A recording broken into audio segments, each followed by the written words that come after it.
ತತ್ಪುರುಷೋ ಮಾನವಃ ಸಯೇನಾನ್ ಬ್ರಹ್ಮಗಮಯತಿ. ಭಾಗವತದ 2ನೇ ಸ್ಕಂದದ 2ನೇ ಅಧ್ಯಾಯದ 30ನೇ ಶ್ಲೋಕ ನಾವೀಗ ನೋಡಬೇಕಾದದ್ದು. ಈ ಹಿಂದೆ ನಾವೀ 29ನೇ ಶ್ಲೋಕವನ್ನು ನೋಡಿದಾಗ ಶೇಷಾಂತರ್ಗತನಾದ ಸಂಕರ್ಷಣ ಅಥವಾ ನರಸಿಂಹ ಅವನ ಮುಖಾಗ್ನಿಗೆ ಈ ಜಗತ್ತು ತೊತ್ತಾಗ್ತಿರುವುದನ್ನು ಗಮನಿಸಿದ ಸಾಧಕರು ಮಹರ್ಲೋಕದಿಂದ ಸತ್ಯಲೋಕಕ್ಕೂ ಬಂದು ಅಲ್ಲಿಂದನೂ ಮುಂದೆ ಹೋಗ್ತಾರೆ. ಜಗತ್ತಿಗೆ ಹೀಗೆ ಮಹಾಪ್ರಳಯ ಬರ್ತಿರುವುದನ್ನು ನೋಡಿ ಮಹರ್ಲೋಕ ಸತ್ಯಲೋಕಾದಿ ಕ್ರಮೇಣ ಮುಕ್ತರಾಗ್ತಾರೆ ಅಂತ ಇಷ್ಟು ವಿಷಯ ಬಂದಿದೆ. ಈಗ ಹೇಳ್ತಿರುವ ಸತ್ಯಲೋಕದ ಮಹಿಮೆಯನ್ನು, ನ ಯತ್ರ ಶೋಕೋ ನಜರ ನ ಮೃತ್ಯು ಅನ್ನುವಂಥ ಆ ಶ್ಲೋಕವನ್ನು, ಅದಕ್ಕೆ ಸರಳವಾದಂಥ ಅರ್ಥವನ್ನು ನಾವೀಗಾಗಲೇ ನೋಡಿ ಮುಗಿಸಿದ್ದೇವೆ. ಇನ್ನಷ್ಟು ವಿಸ್ತೃತವಾದ ಅರ್ಥವನ್ನು ಇವತ್ತು ನೋಡಬೇಕಾಗಿದೆ ಅಷ್ಟೆ. ಸತ್ಯಲೋಕದಲ್ಲಿ ಯಾವ ದುಃಖವೂ ಇಲ್ಲ, ಮುಪ್ಪಿಲ್ಲ, ಸಾವಿಲ್ಲ, ಮನೋವ್ಯಥೆ ಇಲ್ಲ, ಭಯ ಇಲ್ಲ.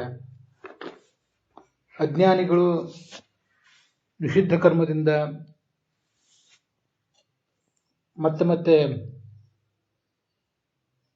ಹುಟ್ಟಿ ಸತ್ತು ಅಲ್ಲೇನು ದುಃಖಗಳನ್ನು ಅನುಭವಿಸ್ತಾರೆ, ಅದನ್ನು ಕಂಡು ಇತರರಿಗೆ ಏನು ಮನಸ್ಸು ನೋಯ್ತದೆ, ಅದ್ಯಾವುದೂ ಈ ಜಗತ್ತಿನಲ್ಲಿ ಇಲ್ಲ.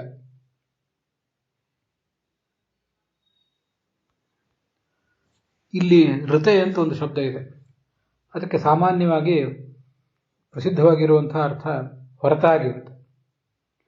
ಅದಕ್ಕೆ ಶ್ರೀಧರ ಮೊದಲಾದ ವ್ಯಾಖ್ಯಾನಕಾರರು ಭೂಲೋಕದ ಅಜ್ಞಾನಿಗಳು ದುಃಖ ಪಡುತ್ತಿದ್ದಾರೆ ಅಂತ ಕರುಣೆಯಿಂದ ಅದನ್ನು ಗಮನಿಸಿ ಈ ಸತ್ಯಲೋಕದ ನಿವಾಸಿಗಳು ಮನಸ್ಸಿನಲ್ಲಿ ನೊಂದು ಕೊಡ್ತಾರೆ.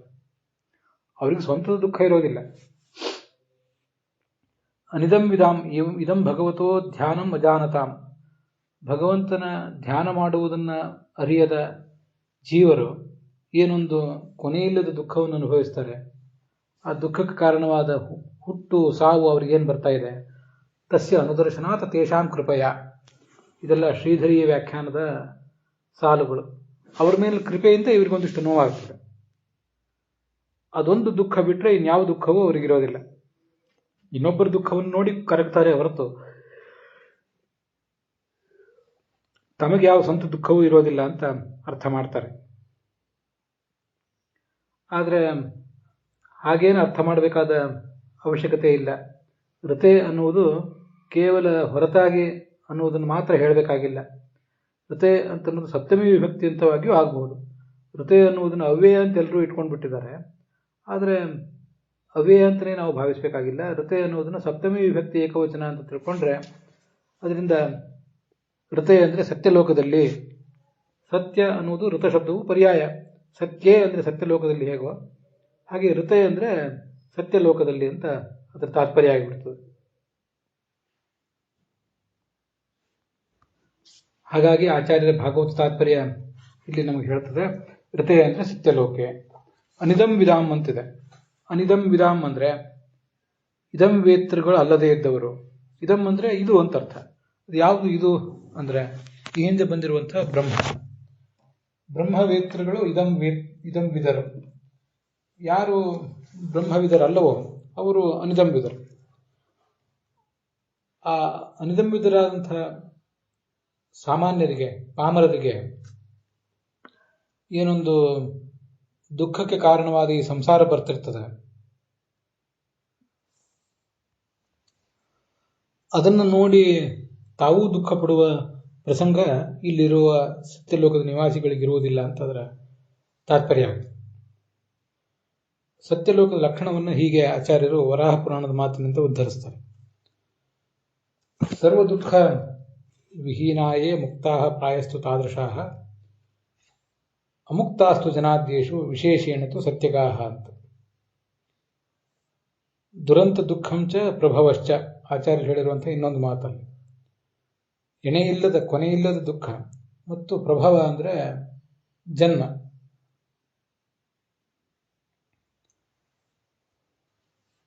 ಇದನ್ನೆಲ್ಲ ತಾವು ಅನುಭವಿಸಿ ಇನ್ನೊಬ್ಬರಿಗಾಗುವುದನ್ನು ನೋಡಿ ತಾವು ದುಃಖ ಪಡುವುದು ಇದ್ಯಾವುದು ಸತ್ಯಲೋಕದಲ್ಲಿ ಇಲ್ಲ ಅಂತ ಅರ್ಥ. ಮುಕ್ತರಿಗಂತೂ ಭಗವಂತನ ಲೋಕವನ್ನು ತಲುಪಿ ಮುಕ್ತ ಸ್ಥಾನದಲ್ಲೇ ಇದ್ದವರಿಗೆ ಸರ್ವಾತ್ಮನ ದುಃಖ ಅನ್ನೋದೇ ಇರೋದಿಲ್ಲ. ಜನಲೋಕ ಮೊದಲಾದ ಕಡೆ ಇರ್ತಾರಲ್ಲ ಅವರಿಗೂ ಪ್ರಾಯ ದುಃಖ ಇರೋದಿಲ್ಲ. ಇಲ್ಲಿ ಮಹಾ, ಜನ, ತಪ, ಸತ್ಯ ಅಂತ ಹೀಗೆಲ್ಲ ಲೋಕಗಳೇನಿವೆ,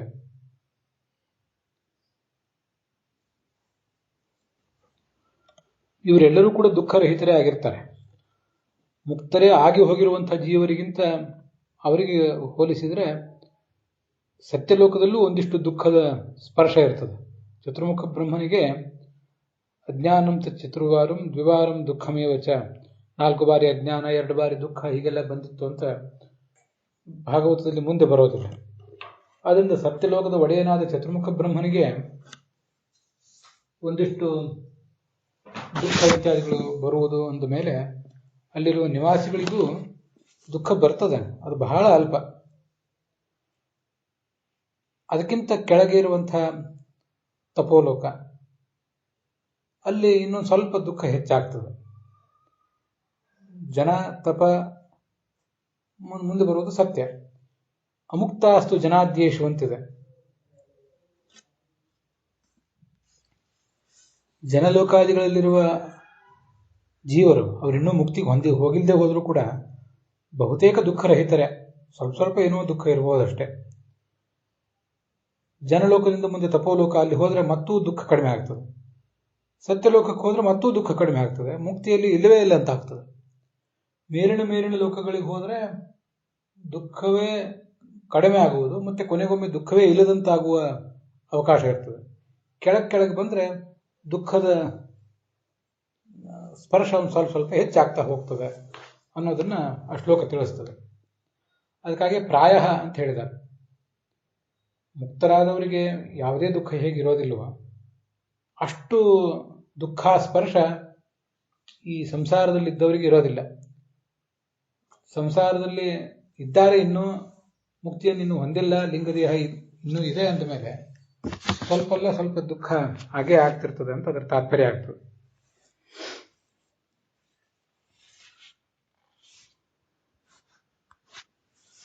ಆದಿ ಅಂದ್ರೆ ಮನಸ್ಸಿನ ಪೀಡೆ.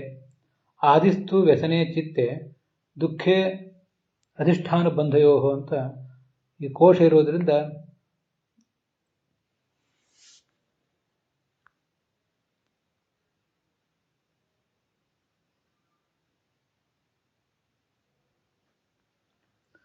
ಮನೋವ್ಯಥೆ ಇರೋದಿಲ್ಲ ಅಂತ ಅದರ ತಾತ್ಪರ್ಯ ನಾವು ಮಾಡ್ಕೋಬೇಕಾಗ್ತದೆ.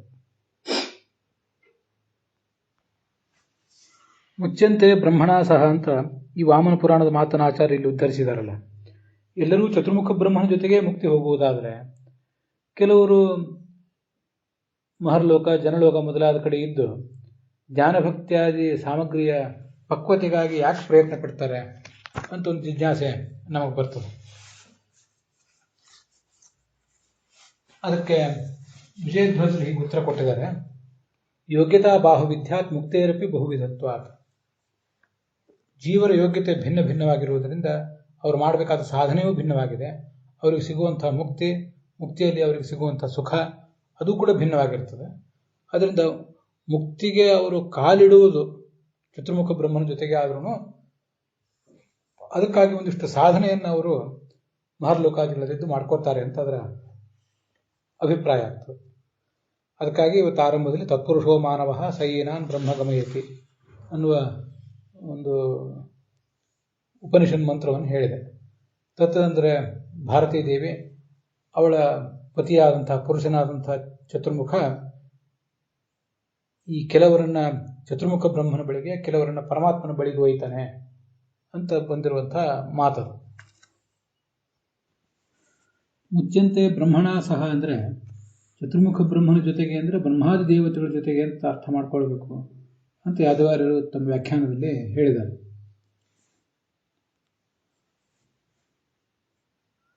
ಮುಂದೆ ಆಚಾರ್ಯರು ವಾಮನ ಪುರಾಣ ಉದ್ಧರಿಸಿದಾರಲ್ಲ, ಎಲ್ಲರೂ ಕೂಡ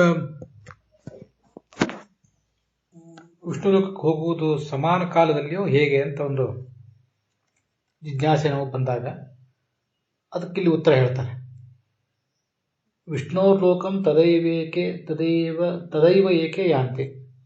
ಕೆಲವರು ವಿಷ್ಣುವಿನ ಲೋಕಕ್ಕೆ ತದಾಯವ ಹೋಗ್ತಾರೆ, ಅವಾಗಲೇ ಹೋಗ್ತಾರೆ, ಅಂದ್ರೆ ಉತ್ಕ್ರಾಂತಿ ಆದ ಕೂಡಲೇ ಹೋಗ್ತಾರೆ. ವಿಷ್ಣುವಿನ ಲೋಕಕ್ಕೆ ಹೋಗುವುದು ಅಂದ್ರೆ ಭಗವಂತನ ಲೋಕದ ಅಮುಕ್ತ ಸ್ಥಾನಗಳಿಗೆ ಹೋಗುವುದು ಅಂತ ಅದರ ಅರ್ಥ.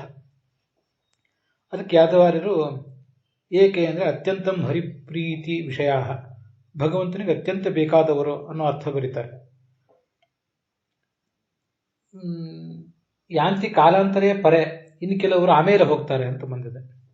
ಪರೆ ಅಂದರೆ ಅತಾದೃಶಾಹ, ಈ ಭಗವಂತನ ಪ್ರೀತಿಗೆ ಅಷ್ಟು ವಿಷಯರಲ್ಲದೆ ಇದ್ದವರು. ಮೊದಲಿನ ವರ್ಗ ಅಪ್ರತೀಕಾಲಂಬನರ ವರ್ಗ, ಅದು ಮುಖ್ಯರಾದವರು. ಪರೆ ಅಂದರೆ ಇನ್ನು ಕೆಲವರು ಅತಾದೃಶಾಹ ಅಂತ ಬಂದರೆ ಪ್ರತೀಕಾಲಂಬನರಾದವರು, ಅಮುಖ್ಯರಾದವರು ಅಂತ ಹೀಗೆ ಸಾಮಾನ್ಯವಾಗಿ ನಮ್ಗೆ ಅರ್ಥ ಸಿಗ್ತದೆ. ಅವರು ಕಾಲಾಂತರೇ ಹೋಗ್ತಾರೆ ಭಗವಂತನ ಲೋಕಕ್ಕೆ. ಮುಂದೆ ಯಾದವಾರ್ ಹೇಳ್ತಾರೆ, ಈ ಅಪ್ರತೀಕಾಲಂಬನರಿದ್ದಾರಲ್ಲ ಅವರು ಎರಡು ಥರದವರಿದ್ದಾರೆ.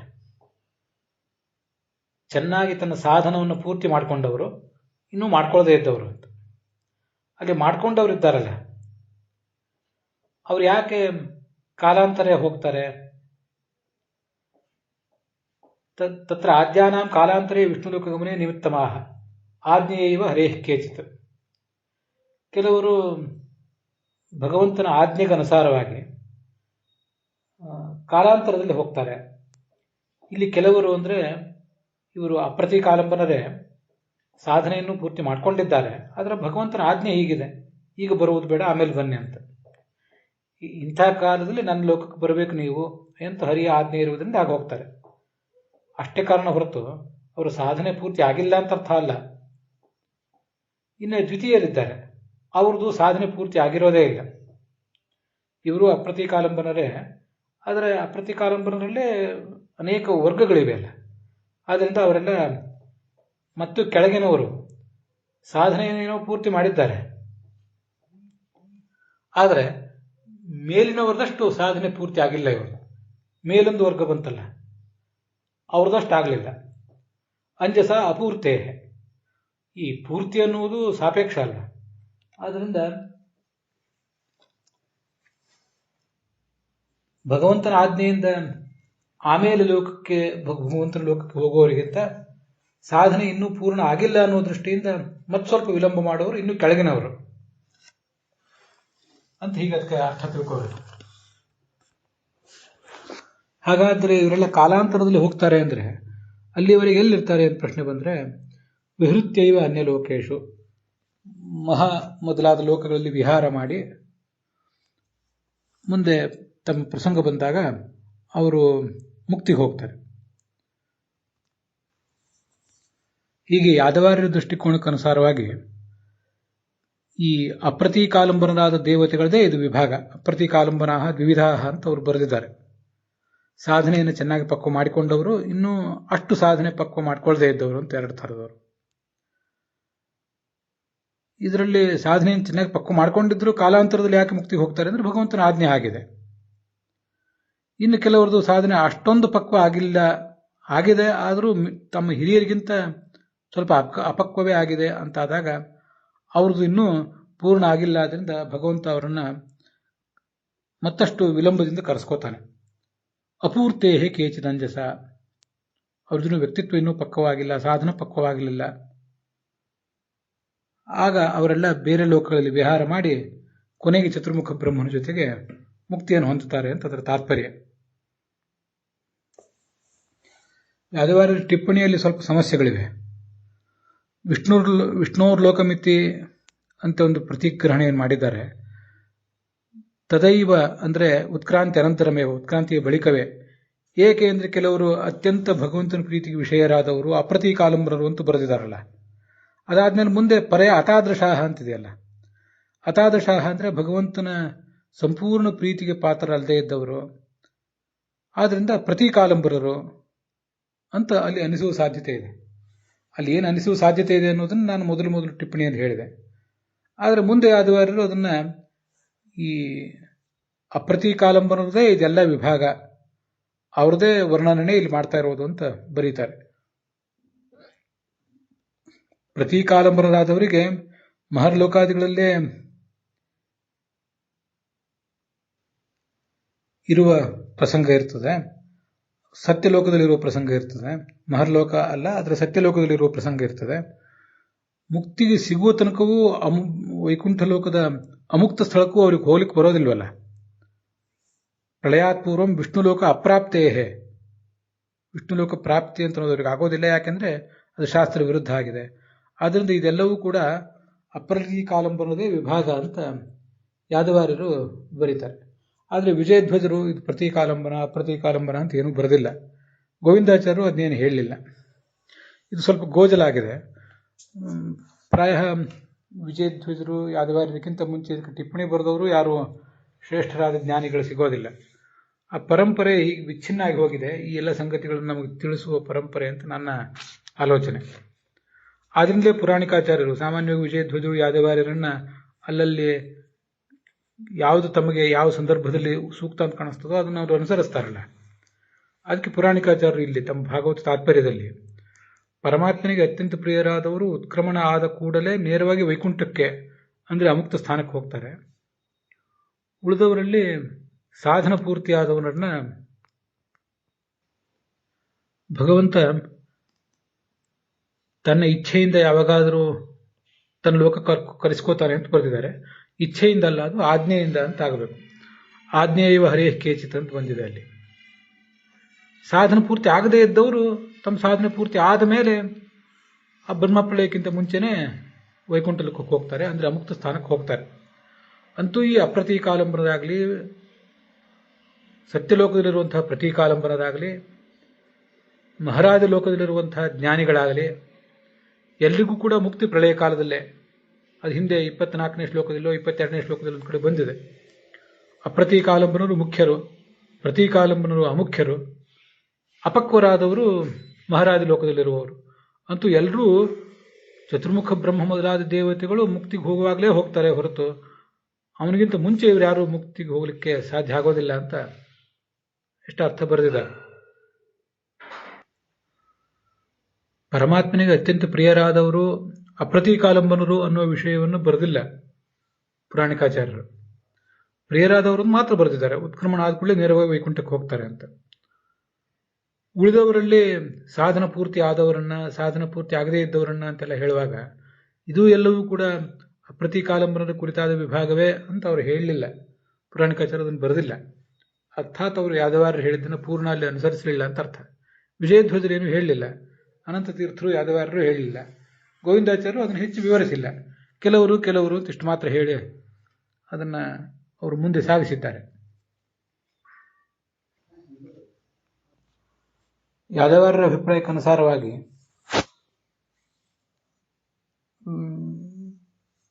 ಭಗವಂತನಿಗೆ ಅತ್ಯಂತ ಪ್ರಿಯರಾದವರು ಅಪ್ರತೀಕಾಲಂಬನರು ಆವಾಗಲೇ ಮುಕ್ತಿಗೆ ಹೋಗ್ತಾರೆ, ಉತ್ಕ್ರಮಣ ಆದ ಕೂಡಲೇ. ಕೆಲವರು ಕಾಲಾಂತರದಲ್ಲಿ ಹೋಗ್ತಾರೆ ಅಂತಿದೆಯಲ್ಲ, ಕಾಲಾಂತರೇ ಪರೆ. ಆ ಪರೆ ಅನ್ನುವುದರಲ್ಲೇ ಮತ್ತೆ ವಿಭಾಗ. ಅಪ್ರತೀಕಾಲಂಬನದಲ್ಲೇ ವಿಭಾಗ. ಅದು ಭಗವಂತನ ಆಜ್ಞೆಗನುಸಾರವಾಗಿ ಹೋಗ್ತಾರೆ ಕೆಲವರು ವಿಳಂಬವಾಗಿ. ಅವ್ರ ಸಾಧನೆ ಎಲ್ಲ ಪಕ್ವ ಆಗಿರ್ತದೆ, ಆಗಿದ್ರೂ ಭಗವಂತ ಅವರಿಗೆ ಈಗ ಬೇಡ ಆಮೇಲೆ ಬನ್ನಿ ಅಂತ ಹೇಳ್ತಾರಷ್ಟೆ. ಹೀಗೆ ಕಾಲಾಂತರೇ ಪರೆ ಅಂತೇನಿದೆ, ಪರೆ ಅಂತೇನಿದೆ, ಪರೆ ಅನ್ನುವುದರಲ್ಲೇ ಒಂದನೇ ವಿಭಾಗ ಕೇಚಿತ್, ಮತ್ತೆ ಎರಡನೇ ವಿಭಾಗ ಇನ್ನೊಂದು ಕೇಚಿತ್. ಅದರಲ್ಲಿ ಮೊದಲನೇ ವಿಭಾಗ ಸಾಧನ ಪೂರ್ತಿ ಪಕ್ವ ಮಾಡಿಕೊಂಡವರು, ಎರಡನೆಯವರು ಸಾಧನ ಪೂರ್ತಿ ಪಕ್ವ ಮಾಡ್ಕೊಂಡಿಲ್ಲದೆ ಇದ್ದವರು ಅಂತ ಹೀಗೆ ಅರ್ಥ ಆಗ್ತದೆ. ಆಚಾರ್ಯರು ಇದನ್ನು ಸ್ಪಷ್ಟವಾಗಿ ಹೇಳಲಿಲ್ಲ. ಆದ್ದರಿಂದ ಇನ್ನೂ ಬ್ರಹ್ಮಸೂತ್ರ ಭಾಷೆ ಇತ್ಯಾದಿ ಕಡೆಗಳಲ್ಲಿ ಇಷ್ಟು ವಿವರಗಳು ಬರಲಿಲ್ಲ. ಆದ್ದರಿಂದ ನಾವು ಇದನ್ನು ತೀರ್ಮಾನಿಸುವುದು ಸ್ವಲ್ಪ ಕಷ್ಟವೇ ಆಗ್ತದೆ. ವಿಷ್ಣೋರ್ಲೋಕಂ ತದೈವ ಏಕೆಯಾಂತೆ ಅಂತ ಹೇಳಿರೋದು ಅಪ್ರತೀಕಾಲಂಬನರಾದಂತಹ ಭಗವಂತನ ಪ್ರಿಯರ ಬಗ್ಗೆ. ಮುಂದೆ ಪರೇ ಕೇಚಿತ್ ಅಂತ ಹೇಳಿರುವುದೆಲ್ಲ ಪ್ರತೀಕಾಲಂಬನರ ಬಗ್ಗೆ ಅಂತ ಕೂಡ ಒಂದು ವ್ಯಾಖ್ಯಾನದ ಸಾಧ್ಯತೆ ಕಂಡು ಬರ್ತದೆ. ಹಾಗೆ ಯಾರು ಮಾಡಿರಬಹುದು, ಮಾಡಿಲ್ಲದೆ ಇರಬಹುದು. ಅದನ್ನು ನೋಡಿದರೆ ಹಾಗೆ ಕಾಣಿಸ್ತದೆ. ಬ್ರಹ್ಮಪುರಾಣದ ಮಾತು ಅಷ್ಟು ಹೇಳಿದರೂ ಕೂಡ ಪೂರ್ಣ ಸ್ಪಷ್ಟವಾಗಿ ಹೇಳಲಿಲ್ಲ. ಅದು ಅಂತೂ ಇರುವವರು, ದೇಹದಿಂದ ಉತ್ಕ್ರಾಂತಿ ಪಡೆದವರು, ನಾವು ಅದನ್ನು ಈ ಹಿಂದೆ ನೋಡಿದ್ದೇವೆ. ಕಾಮ್ಯಕರ್ಮ ಮಾಡಿದವರು ಧೂಮಾದಿ ಮಾರ್ಗದಿಂದ ಹೋಗ್ತಾರೆ, ಅವರಿಗೆ ಮರಳಿ ಆವೃತ್ತಿ ಇದೆ, ಸಂಸಾರಕ್ಕೆ ಬರ್ತಾರೆ.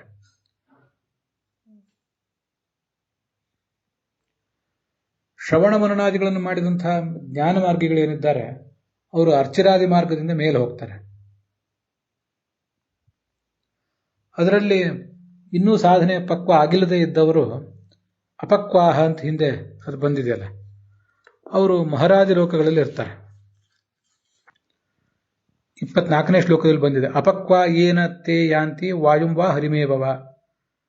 ಅದು ಅಪಕ್ವರಾದವರ ಸ್ಥಿತಿ.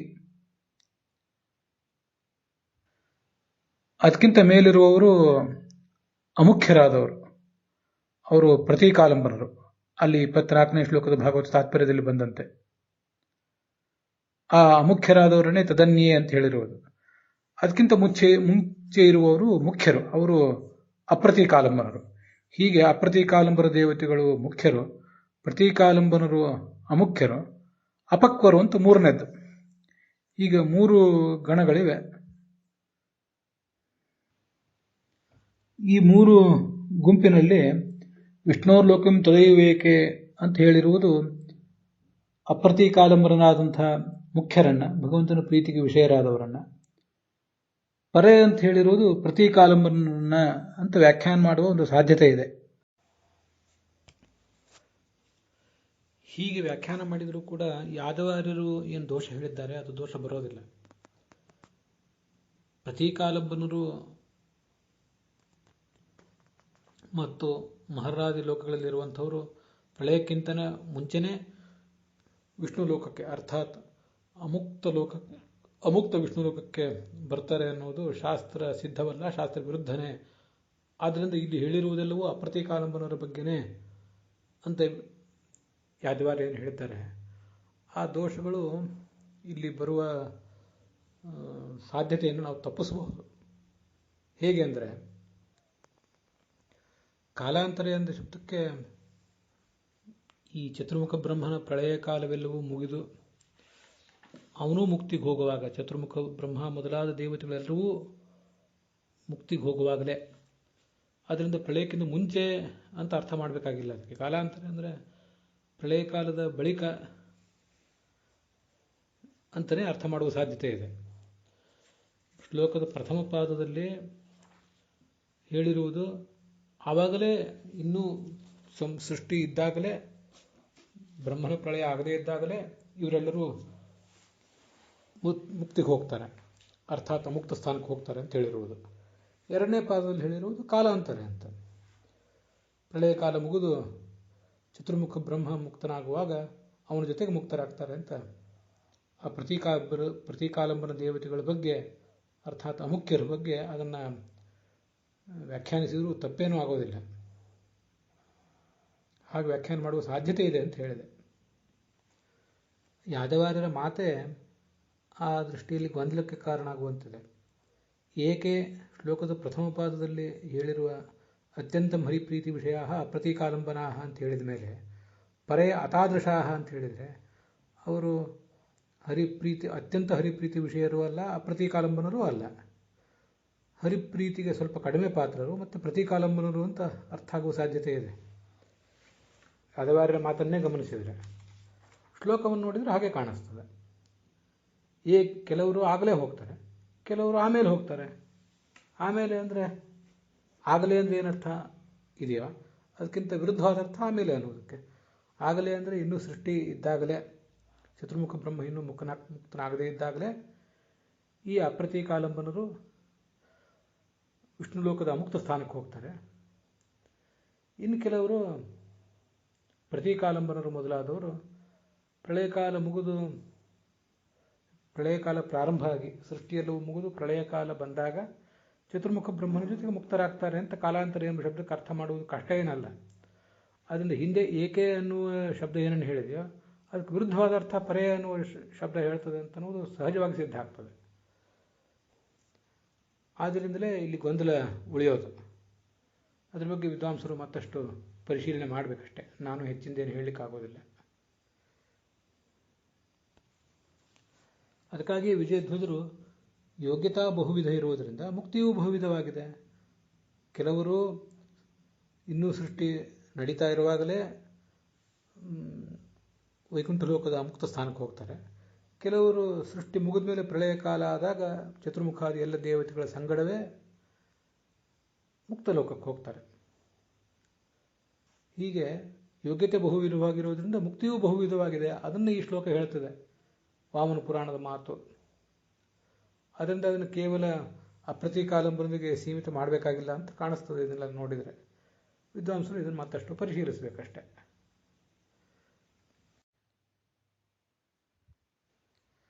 ಮುಂದಿನ ಅರ್ಧದಲ್ಲಿ ಆಜ್ಞೆಯೈವ ಹರೇಃ ಕೇಚಿತ್ ಅಪೂರ್ತೇಃ ಕೇಚಿತ್ ಅಂಜಸ ಹೀಗೆಲ್ಲ ಹೇಳಿರುವುದು ಅಪಕ್ವರನ್ನು.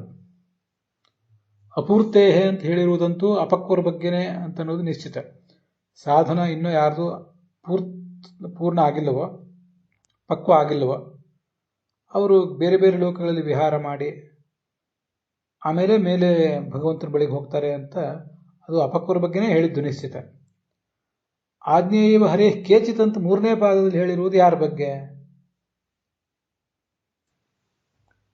ಅದೇನು ವಿಷಯ ಸ್ಪಷ್ಟ ಆಗೋದಿಲ್ಲ. ಆಚಾರ್ಯರ ಭಾಗವತ ತಾತ್ಪರ್ಯದ ರಚನೆ ಆದ ಕೂಡಲೇ ಅದಕ್ಕೆ ವ್ಯಾಖ್ಯಾನಗಳು ಬಂದಿದ್ರೆ ಸ್ವಲ್ಪ ಸುಲಭ ಆಗ್ತಿರ್ತೇನೋ.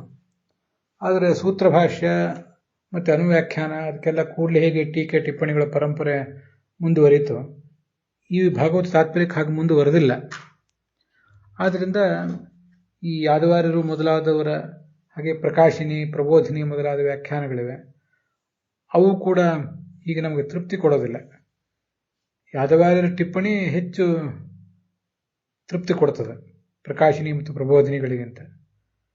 ಯಾದವಾರ್ಯರ ಟಿಪ್ಪಣಿಯಲ್ಲೇ ಅನೇಕ ಸಮಸ್ಯೆಗಳು ನಮಗೆ ಇವತ್ತಿಗೂ ಉಳಿತವೆ, ವಿಜಯಧ್ವಜರ ಟಿಪ್ಪಣಿಯಲ್ಲೂ ಉಳಿತವೆ.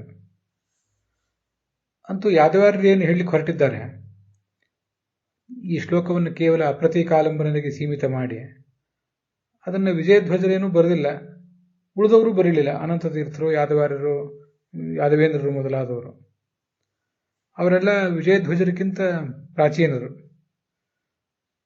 ಹೀಗೆ ಬರೆದಿಲ್ಲ ಅನ್ನೋದನ್ನು ಗಮನಿಸಿದರೆ ಅದು ಈಗ ಅಷ್ಟು ಸುಲಭವಾಗಿ ತೀರ್ಮಾನ ಆಗುವ ವಿಷಯ ಅಲ್ಲ ಅಂತ ಕಾಣಿಸ್ತದೆ. ತುಂಬ ಇದ್ರ ಬಗ್ಗೆ ನಾನು ಮನನ ಮಾಡಬೇಕಾಯಿತು, ಶಾಸ್ತ್ರಾವಲೋಕನೂ ಮಾಡಬೇಕಾಯಿತು. ಆದರೂ ನನಗೇನಷ್ಟು ಸಮಾಧಾನ ಕೊಡಲಿಲ್ಲ ಅದು. ಅದರಿಂದ ಅತೃಪ್ತಿಯಿಂದಲೇ ಈ ಭಾಗವನ್ನು ಕೊನೆಗೊಳಿಸ್ತಾ ಇದ್ದೇನೆ. ಮುಂದೆ ಮತ್ತೊಂದು ಬಾರಿ ಅದನ್ನು ಯಾವಾಗಾದರೂ ಸ್ಪಷ್ಟನೆ ಸಿಕ್ಕರೆ ಅದನ್ನು ಹೇಳುವ ಪ್ರಯತ್ನ ಮಾಡ್ತೇನೆ. ಅಲ್ಲಿಗೆ ಈ ಭಾಗ ಸಮಾಪ್ತವಾಗಿದೆ. ಹುಸಿಯ ನಾಡಿ ಹೊಟ್ಟೆ ಹೊರೆವ ವಿಷಯದಲ್ಲಿ ರಸಿಕನೆಂದು ಹುಸಿಗೆ ಹಾಕಿದಿರೋ ಎನ್ನ ಹೃಷಿಕೇಶನೇ, ಈಶ ನಿನ್ನ ಚರಣ ಭಜನೆ ಆಸೆಯಿಂದ ಮಾಡುವೆ, ದೋಷ ರಾಶಿ ನಾಶ ಮಾಡು ಶ್ರೀಶ ಕೇಶವ. ಶ್ರೀಕೃಷ್ಣಾರ್ಪಣಮಸ್ತು.